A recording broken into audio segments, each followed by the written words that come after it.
Welcome to the Manders Mindset podcast. Here you'll find both monologue and interviews of entrepreneurs, coaches, healers, and a variety of other people, where your host Amanda Russo will discuss her own mindset and perspective and her guest mindset and perspective on the world around us. Manders and her guests will help explain to you how shifting your mindset will shift your life. Manders Mindset, where we explore the power of shifting your mindset to shift your life. I'm your host, Amanda Russo, and I'm here today with Maddison Sutton, and she is a certified integrative health coach and functional nurse nutrition practitioner who helps high-achieving women break free from burnout and rebuild vibrant health. And I am so excited to speak with her. Thank you so much for joining me. Thank you so much for having me. So, who would you say Maddison is at the core? Who am I at the core? I feel like at my very core, trying to kind of stay away from more labels and things. I am a person that has always loved nature. I love to be outside. That is always what I'm drawn to and what makes me happy. I think I'm a pretty simple person. If you were to ask me growing up what I wanted, I'd be like, I want to be outside. That's how I chose my degree in college and everything. I think I just like the simple things. I like moving, slow living, being around my friends and my family. I am somebody that is very big on growth. I am always trying to learn. I have always been very interested in sort of spirituality and the universe and the magic there. So that is something I spend a lot of my time learning about and reading about. I am an oldest sister, and I feel like that I very much embody the older sister, stereotypes in a lot of ways. I feel like I'm more of a mom than a sister, really. And my family is very important to me. I definitely am very fierce when it comes to my siblings. And I think that's who I am. I really am just a person that loves being outside, loves learning. I love educating people. That's really what brought me to where I am today. And what I'm most passionate about is just educating people and helping people improve their lives. Can you take us down memory lane a little bit? Tell us about upbringing, family dynamic. Now, maybe how many siblings you have? Yeah, I have 2 younger siblings. We're all fairly close in age. My sister's 2 years younger. My brother is 2 years younger than her. When I started my coaching career, I actually dove so deeply into my childhood and what that looked like. But for me, childhood was a little bit turbulent. I have always been super independent. I remember being kind of a wild child, just a little bit hard to contain, getting into a little bit of trouble, I think, when I was younger, and just very strong personality. Looking back now, I think it was probably because of my parents and their turbulent relationship. My parents definitely had, turbulent is a nice way to say it, turbulent relationship. And I think because of that, that made me and my siblings very close. We did not live in a neighborhood. We sort of lived, I don't want to say out in the woods, but I don't know how else to say it. We lived really far away from other people. And so I think being the oldest, I was very aware that my parents had a bad relationship. And it was always super important to me to stay close with my siblings. And I carried that through childhood and early adolescence and really to this day. So yeah, I think that shaped a lot of who I am today, is sort of maybe taking on a little bit more of a leadership role with my siblings when I was a child. Now, did that leadership role show up in with other people? It's maybe classmates or friends? It did. I remember one of my teachers calling my mom in, and she said, Maddison always wants to fix everything. If anybody's fighting in school, she's trying to make sure that they're they work it out. She's always in the middle of all the confrontations, like trying to fix everything. And so it definitely showed up a lot. And I think now it's probably because I was trying to also maybe fix my parents a little bit. So it definitely showed up. Did you go to college? I did, yes. I was never academic. I'm very dyslexic, and it showed up in pretty much every subject. I mean, I think some people, when they have dyslexia, it shows up in like just math or just reading or just writing, and pretty much across the board, bad at all. Like just bad at all of them. And it was kind of a miracle that I even got into college. My mom knew somebody, and that's sort of how I got into college because I just was never gifted in that way. I ended up going to Appalachian State, which is in the mountains of North Carolina. It's absolutely beautiful. I was very drawn to it because of the nature, being in the mountains, loving the outdoors. And I remember going to orientation and thinking like, I don't know if this is for me. I don't really know if I want to go to college. Like, this is more school. I'm not good at school. And I got paired with this amazing advisor, and she was like, what do you like? And I was like, well, I like being outside. And she was like, well, why don't you major in geography? And I was like, sounds good. And so that's what I did. And that's what I ended up getting my major in. And how was that? Did you end up liking school and liking learning about geography? I did. Yeah, I loved it, actually. I got to pick all of the classes that I wanted. I definitely found things that worked for me. I found in my later years of like later in high school and college that even though I was not book smart or, the way that they, standard schools set it up for you today, I was adaptable. And so I could figure it out. And so I found the classes that worked for me and that interested me and that spoke to my skills.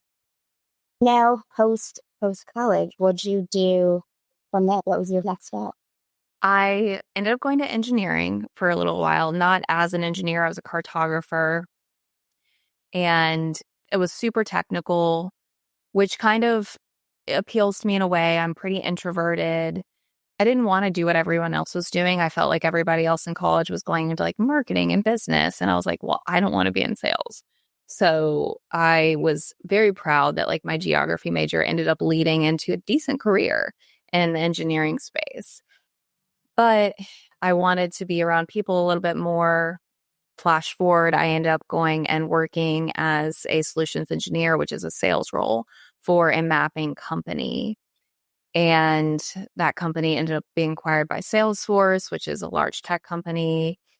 And in that time, I became personally very interested in holistic health and wellness. A guy I was dating ended up getting very sick, and I just really threw myself into food as medicine, how stress and lifestyle impact your health and how it can manifest in autoimmune and chronic disease. And it was a hobby of mine while I was working. And then about 3, I guess maybe almost 4 years ago, my father was diagnosed with cancer. And at that time, I decided to make another career shift. I decided I didn't want to be in the corporate space anymore. It started impacting me physically because I just don't think it was aligned with my belief system anymore.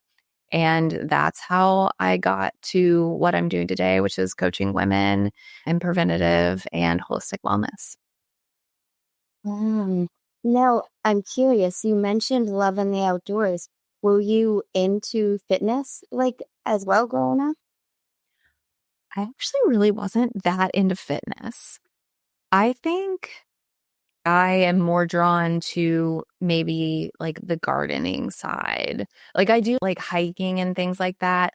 I'm not a big fitness person, but I do love the idea of like having a garden, having herbs and, being able to that sort of outdoor situation. And because of that, the health, like the part of health that always appealed to me was more of like healthy eating and being able to use teas and things like that for healing. I'm curious, were you always into healthy eating? Like growing up? Were you a healthy eater? Yeah, do you think I've always been sort of a little bit more drawn to fruits and vegetables? I don't have a sweet tooth. I definitely ate very poorly. I mean, I grew up in the South, ate a lot of my grandma's cooking, loved it. I ate very poorly until my early 20s. What I think shifted me there was my mom went through some drastic changes when I was a senior in high school on through today, really. And she became vegan. And I think that was a little bit of a just sparked something in me. I was like, maybe I should consider what I'm eating. I'm not a vegan. I don't need a vegan diet, but it interested me in that more. And now, had you ever previously thought about leaving the corporate world?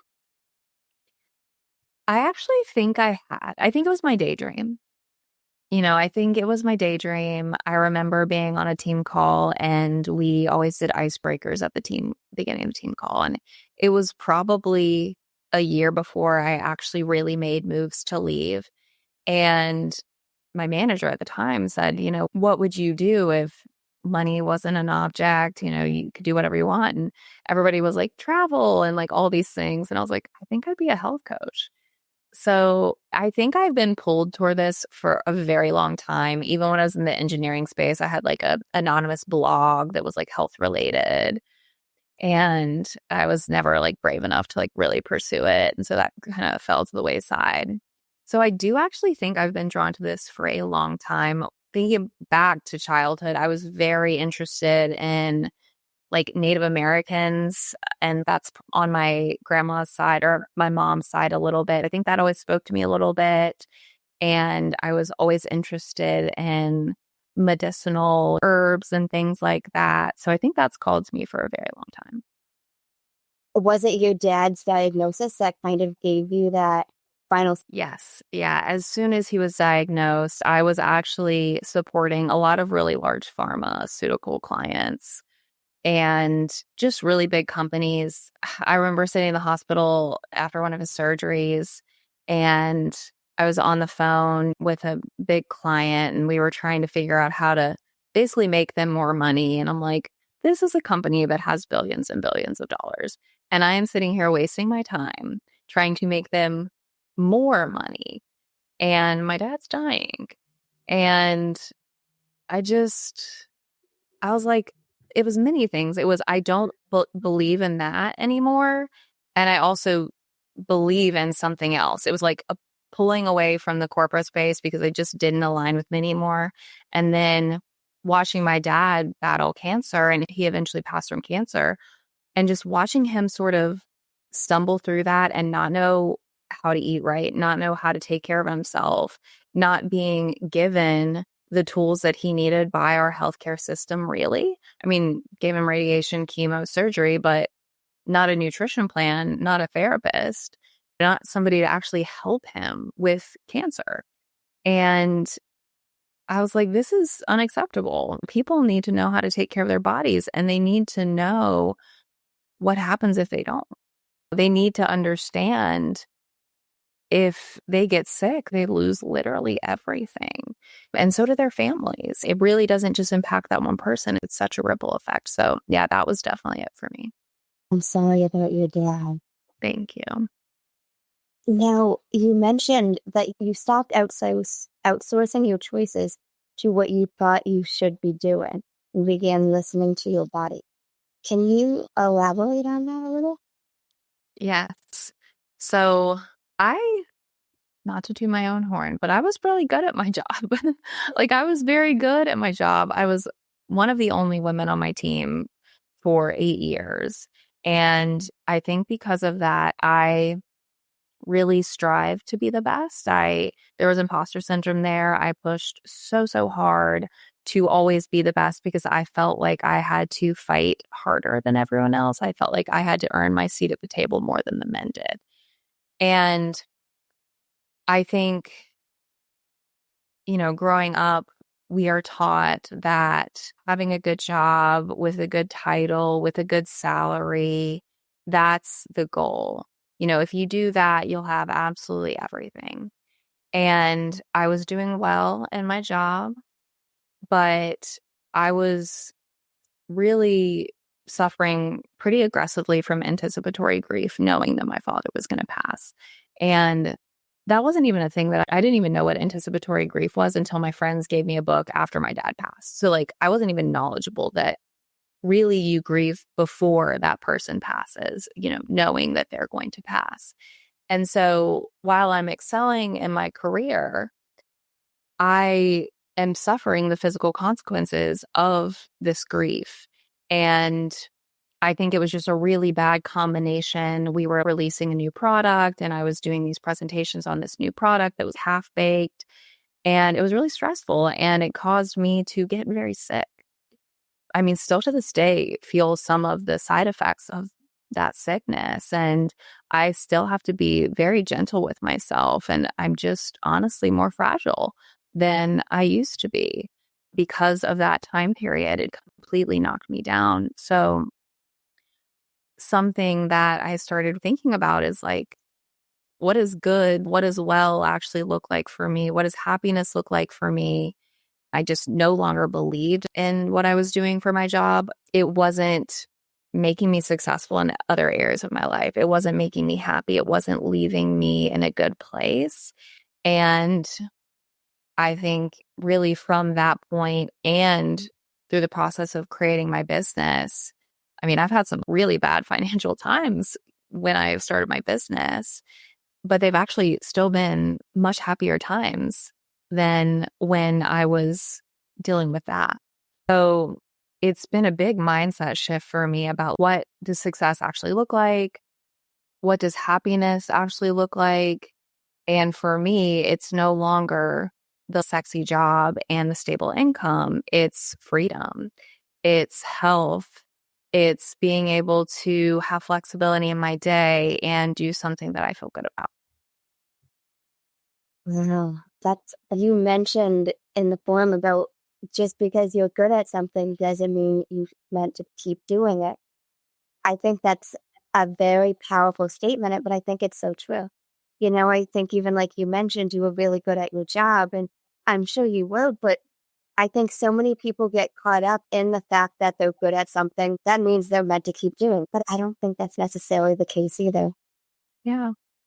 I think there's also the aspect of that you have to keep growing. There's no growth if you just, not to say that you just need to change for the sake of change, but I think I probably started not being quite as good at my job because it didn't excite me anymore. It didn't light me up anymore. It wasn't challenging me in the ways that I needed it to. I think that I needed something else. It was almost too familiar or maybe too comfortable. Yeah, it kind of felt like I was doing the same thing over and over again. Now, you've mentioned that health issues you think often are because of out of alignment. I do think that. When I started on my coaching journey, I always thought that I would focus on gut health because that's sort of what sparked my interest when I was younger. I started interviewing a bunch of different women and just listening to their stories. And they would all have a variety of different symptoms. It seemed like the constant was stress and unhappiness with their current situation, or this mindset of, oh, I'll support myself or work on myself or work on my health or try to lose the weight or deal with this autoimmune condition when X happens. It was just, I don't know if out of alignment is the best way to say it, but just pushing yourself to the side. I see that. So many women just pushing themselves to the side, not having space for themselves in their own life. Women create space for everyone else. Everyone else. And then they just have no space for themselves. And I think it's why 80% of autoimmune conditions are women.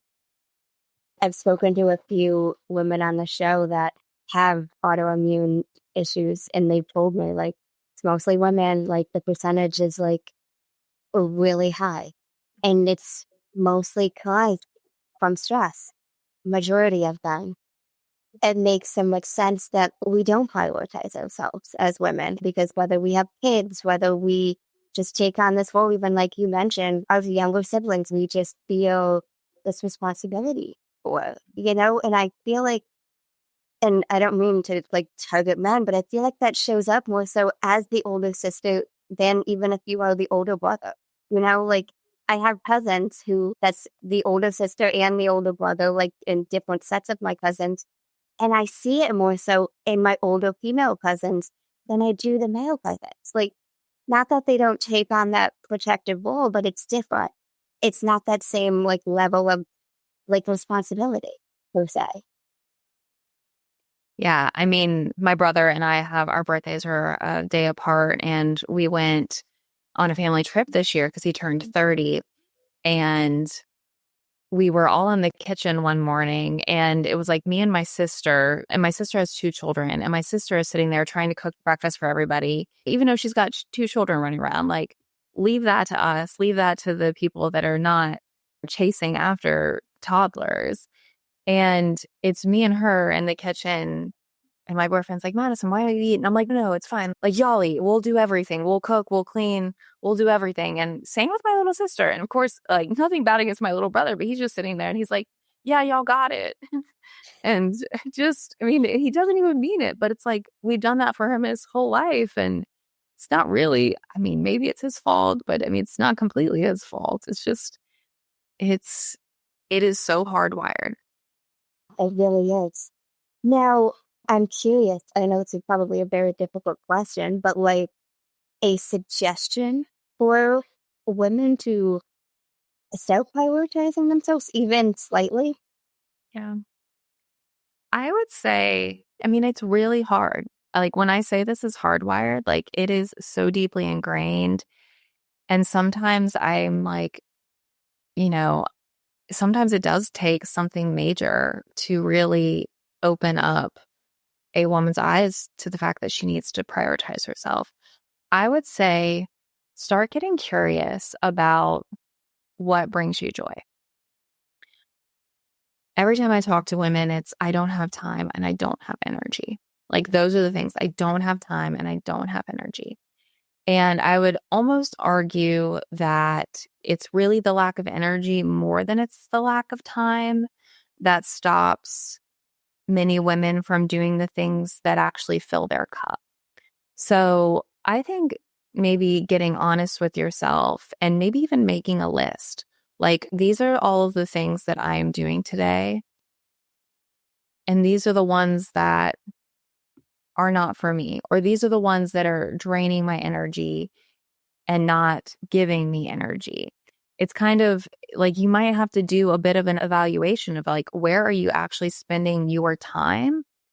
A way to think about this, I actually did a finance class, and they suggested doing sort of a finance audit and looking at your receipts and looking at the things that you're spending money on that don't bring you joy, don't bring you money. Like, the things that you're spending money on that you really shouldn't be, they bring you nothing positive. Do the same thing with your activities and the people you spend your time with. If you go to a networking event once a month and it does nothing for you, and you're just going because it looks good or because you think you're supposed to go, don't go. Like, that is something that sucks your time, that doesn't bring you anything that you think you have to do, but you probably really don't. So doing that evaluation, I think, is super helpful. And then on the flip side, what are the situations that leave you feeling better and more energized? Is there a group of friends that fills you up, or a certain friend that fills you up? Is there a certain activity that leaves you feeling rejuvenated? You need to start incorporating some of that into your life and really being intentional about doing that. I love that suggestion. I think that's really good, even making the list. I've heard about something called a time audit, and I've done that before myself to figure out where my time is going. But I really like the example of the list and what is draining our energy versus what is bringing us energy. You know, and I might butcher how you worded this, but I looked at your Instagram a little bit and I saw that you mentioned about women checking these boxes, even like for fitness, like they're waking up at 5 a.m. to go to the gym. Like maybe that's not serving them. Maybe it is, depending on the schedule, but maybe it's not. And I'm not saying don't go to the gym because I'm a big gym person myself, but I didn't notice this until I did a time audit myself. But I was waking up, and this was a while back, but I was waking up at 3 o'clock in the morning to go to the gym for stupid early. And then I was exhausted by like noontime because I have been up for half the day already. And it's like, it wasn't serving what I was meaning for it to serve. You know what I'm saying? So it's like, I feel like even some of the women that think they are quote unquote prioritizing themselves might not be doing it the right way. So you're checking the box of going to the gym at 5 a.m., but is it draining you or could you do it in a slightly different way? Yeah. I mean, I hear that so often from women. And so I did the gym thing. I did the early gym thing because I'm a morning person and I did it for years. I did it in my 20s. I'd get up at like maybe 4:45 or whatever, 4:30 for a 5 o'clock workout. And really, I was doing it, I think, to lose weight, but it didn't really ever work. Like that did not work for me to lose weight. And I was also really struggling with insomnia at that time. And so that was really like having to wake up at 4:30 in the morning was fueling this anxiety that I already had about insomnia. And so for me, there are so many people that will argue and argue, and there's numbers associated with people having more success working out in the morning. It's typically the best thing to do. A lot of people, if they wait till the afternoon, they won't do it. So there's such a good argument for that, and it works for a lot of people. But I know it doesn't work for me. It just doesn't work for me.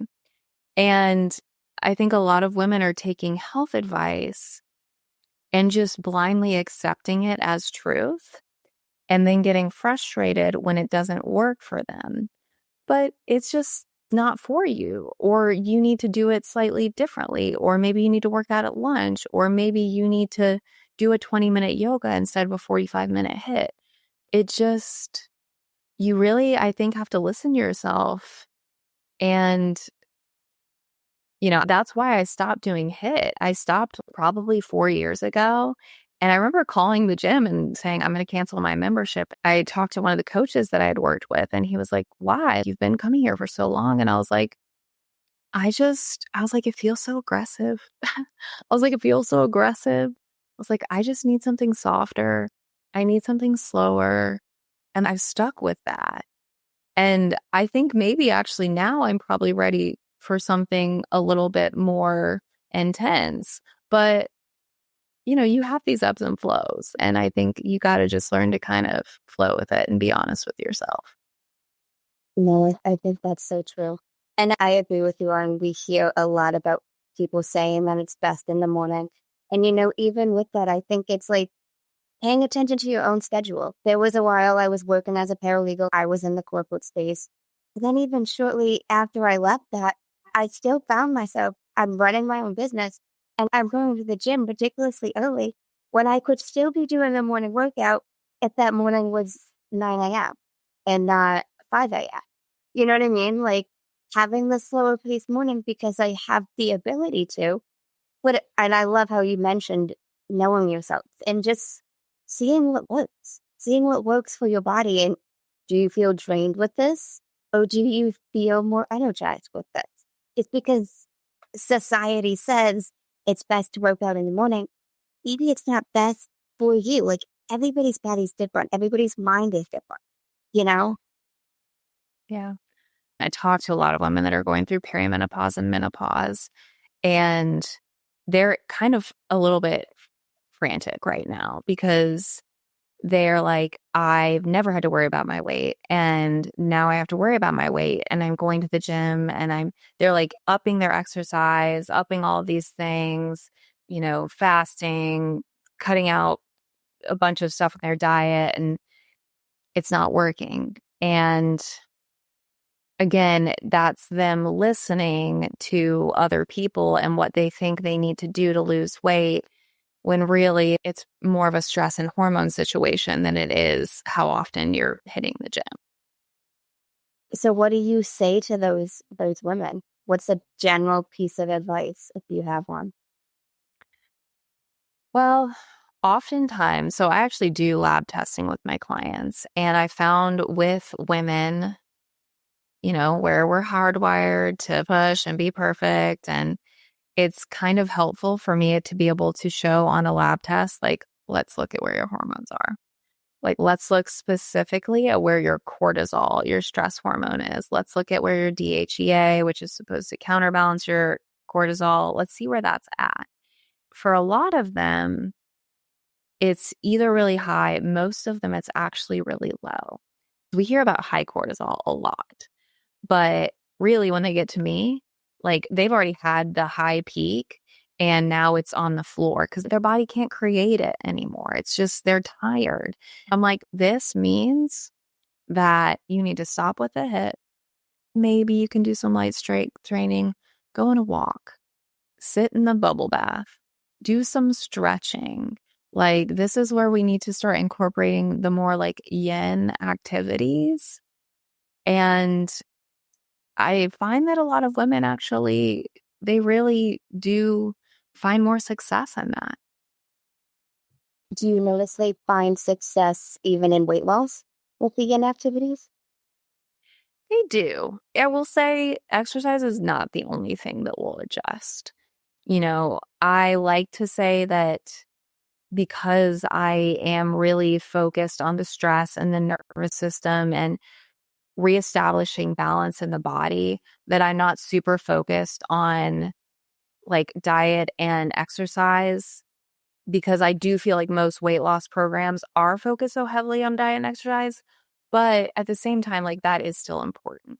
So there is a lot of re-educating women on what they should be putting in their body and removing stress of all kinds. So that means like the negative processed foods, stress from a poor circadian rhythm or poor sleep habits. So I feel that those things paired with being gentler or more gentle with yourself do help. That makes a lot of sense, especially sleep, I think, is a really big one. Like, even if you are hitting all the macros, doing the great exercises, like, if your sleep is off, that's going to affect stress, whether you realize it or not. And if you're not getting the proper sleep, you're not going to lose the weight.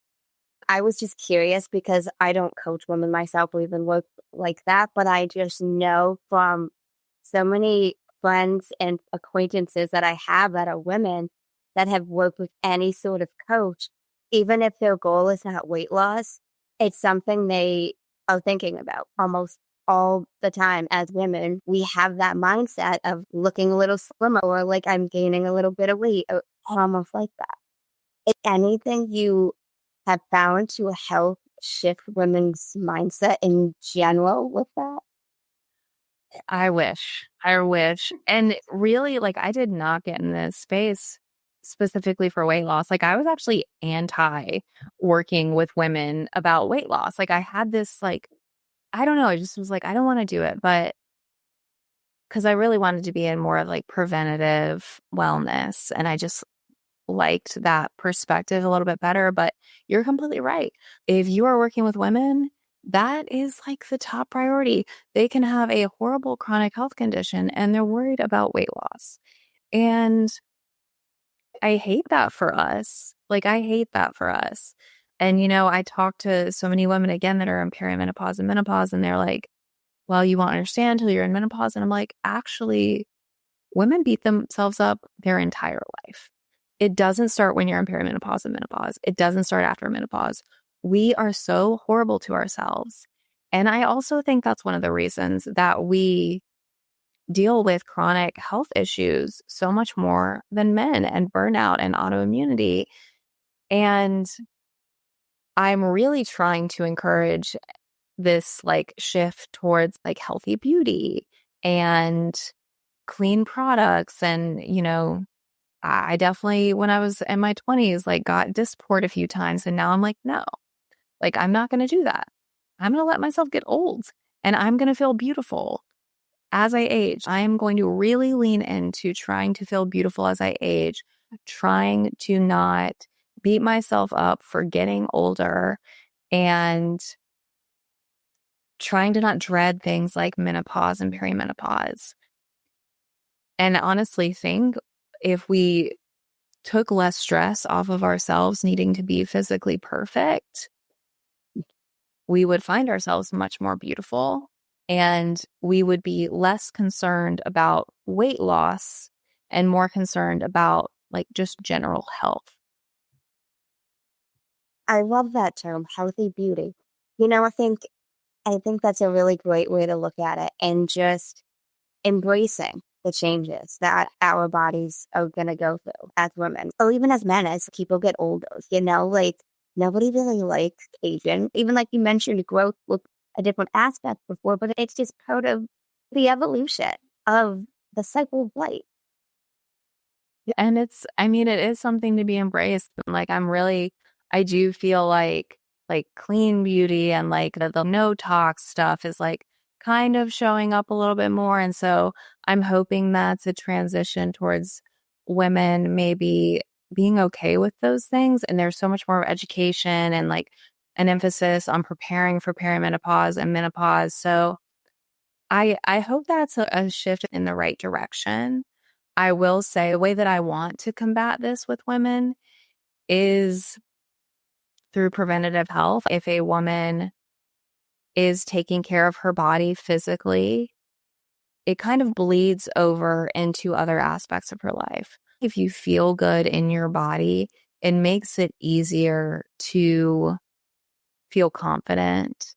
I think if you're taking care of your mental and emotional health, you're going to have a more positive outlook on these things. So that's really what I want with my clients. Like, obviously, I'm not coming in saying like, I'm going to, make sure that you're not worried about aging, but like, it kind of is that, I think taking control of your health now and making sure that you feel beautiful and happy and healthy now, the goal is to educate women so that they continue that through each phase of their life.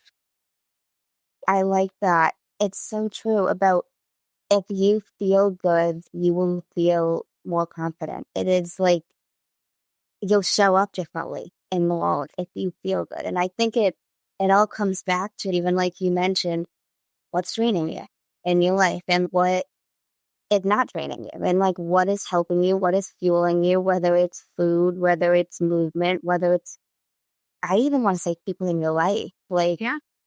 I feel like even as women, not even just like romantic relationships, but I feel like as women, we have a more difficult time, generally speaking, but getting rid of even like toxic friendships. And that adds stress to the body. And it all ties into not draining us, not serving us. Yeah, it very much does.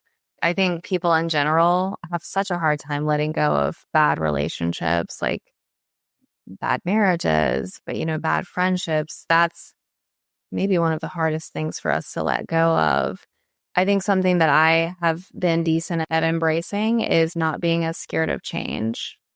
And thinking back to my job in the corporate space, so many people stay in jobs they're unhappy with because they're so terrified of change and so terrified of the unknown. And they get weighed down in life because they are so scared of that change, or so scared to move to a new location if they're not happy with their current location, so scared to leave a bad relationship. And these are all things that weigh on our body and manifest physically. Yeah. It's like the disease is showing up. Like I've heard it said, like it's dis-ease because you're not at ease. Like in some area, even like you mentioned, a lot of people, I even want to say men, are affected by not wanting to change, whether it's the change of the job, whether it's the change of location, because again, people get so comfortable and even society contributes to that. You have a successful job, you have a decent place, like you're checking the boxes and you should be happy, quote unquote. Even like you mentioned, you had a successful job, you were just not feeling the joy from it. And so many people don't want to make that change. And now it's probably a very difficult question. So if you don't have an answer for it, it's okay.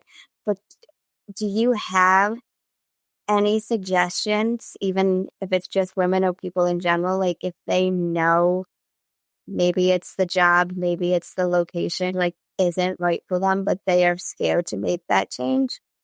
Anything that might encourage them? Yeah. That one is a hard one. And,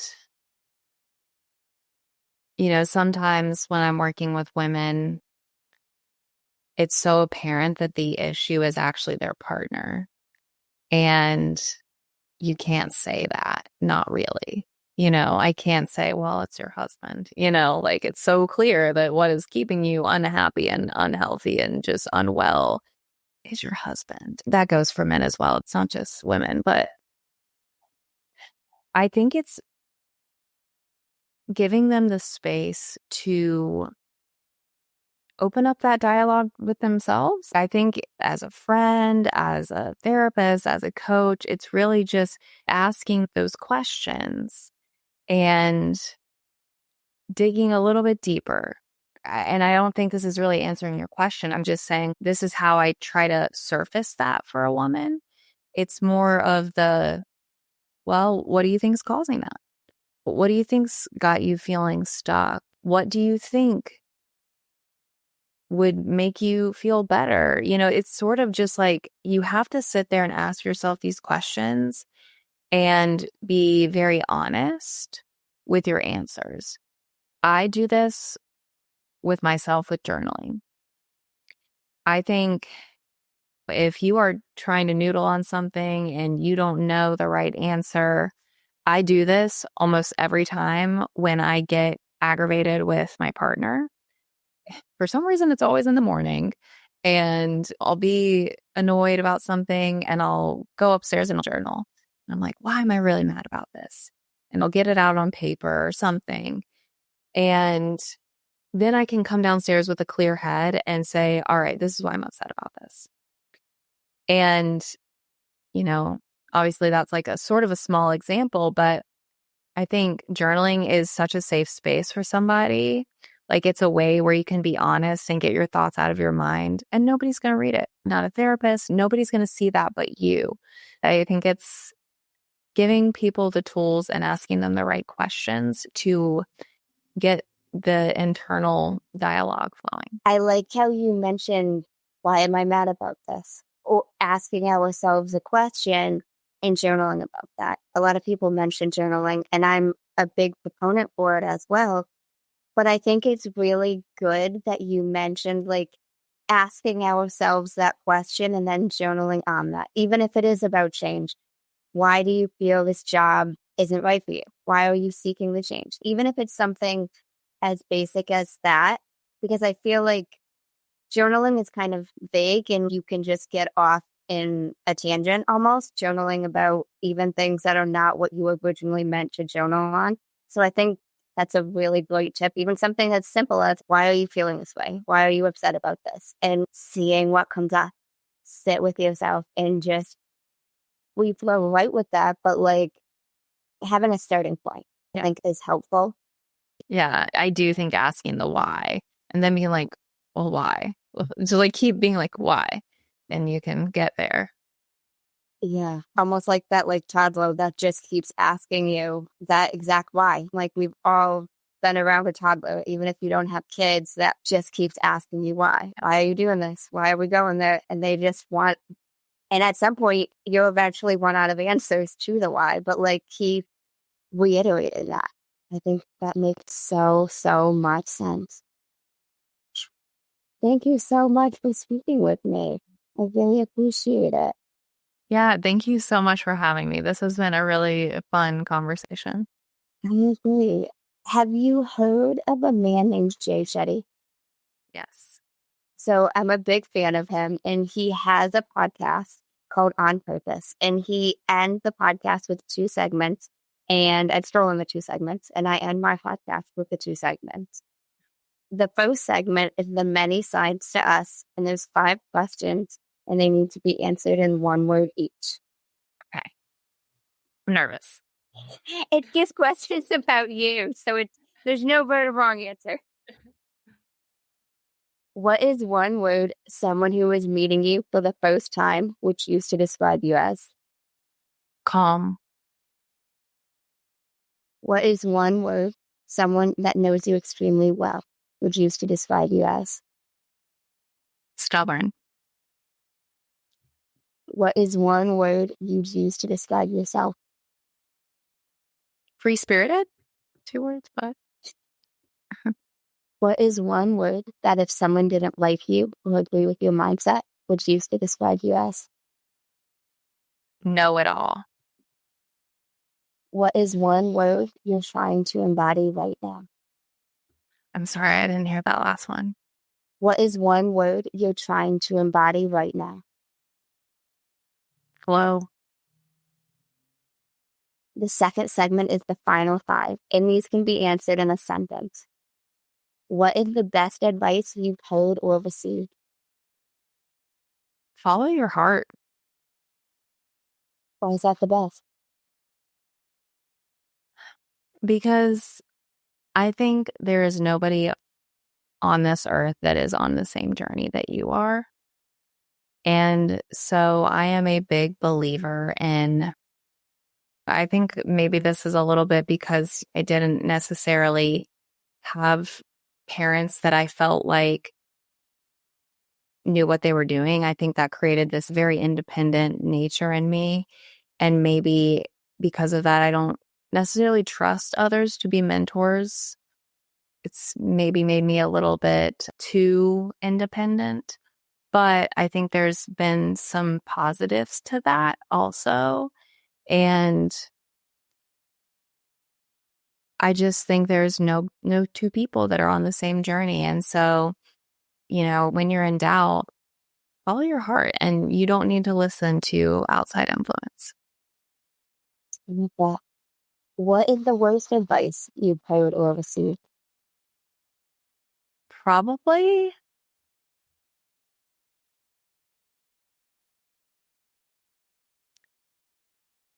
this one's coming to my mind.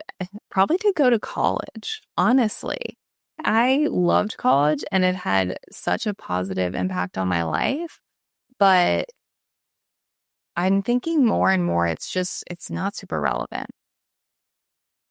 What is something that you used to value that you no longer value?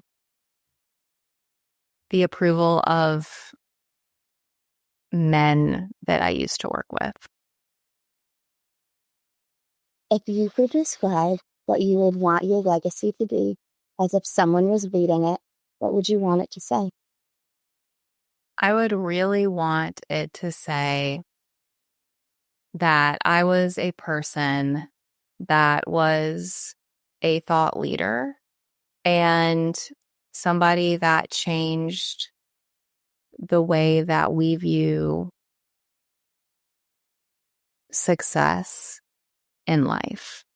I would want them to say that I changed the mindset from money and success and business to happiness, fulfillment, and wellness.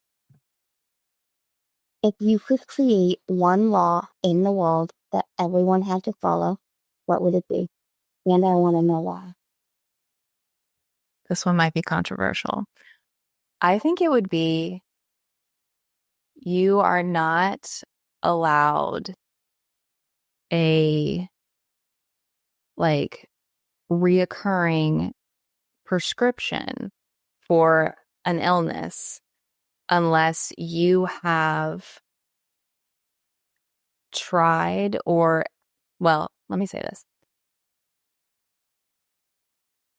My law would be if you are sick, you have to hire somebody to support you in your health as well as your regular doctor.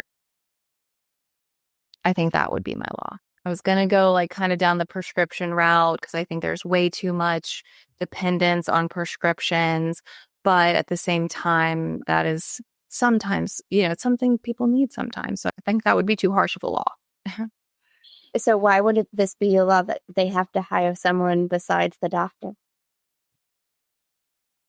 Because I don't think doctors, at least in the US, are generally trying to make somebody more well. I think they are trying to solve the issue, yes, but it is typically through a pill, and I would like people to work on rebuilding their health so that they don't need the pill.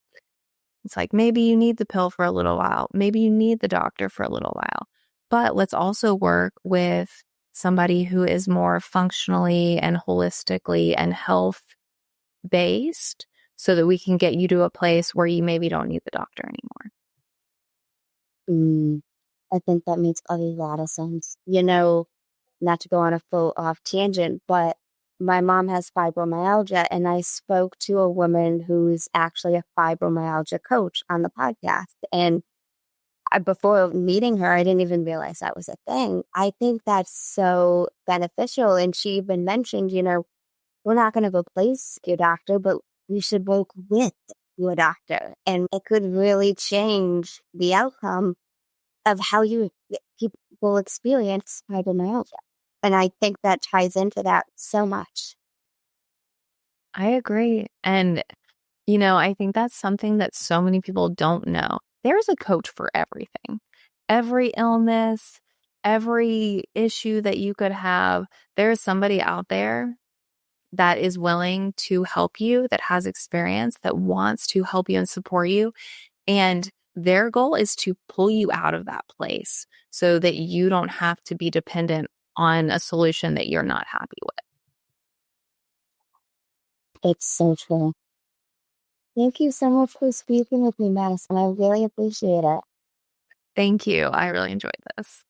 Yeah, absolutely. I do just like to give it back to the guests, no pressure, but any final words that you want to share with the listeners?